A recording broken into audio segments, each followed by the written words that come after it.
വേര് വലിച്ചെടുക്കുന്ന ജലവും ലവണവും ഇലകളിൽ എത്തിക്കുന്ന കല. ഉത്തരം സൈലം. ഇലകളിൽ നിർമ്മിക്കുന്ന ആഹാരത്തെ സസ്യത്തിന്റെ വിവിധ ഭാഗങ്ങളിൽ എത്തിക്കുന്നത്. ഉത്തരം ഫ്ലോയം. കോശത്തിനകത്തേക്ക് ജലം കടക്കുന്നതിനെ പറയുന്ന പേര് എൻഡോസ്മോസിസ്. കോശം കണ്ടെത്തിയത് ആര്? ഉത്തരം റോബർട്ട് ഹൂക്ക്. ജന്തുകോശം കണ്ടെത്തിയത് ആര്? ഉത്തരം തിയോഡർ ഷാൻ. സസ്യകോശം കണ്ടെത്തിയത് ആര്? ഉത്തരം എം.ജെ. ഷ്ലീഡൻ.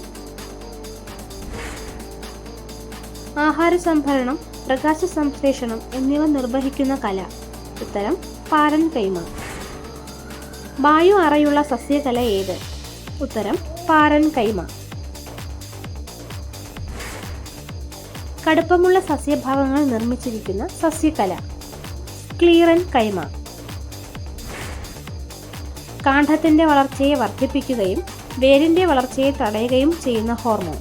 ഉത്തരം ഓക്സിജൻ.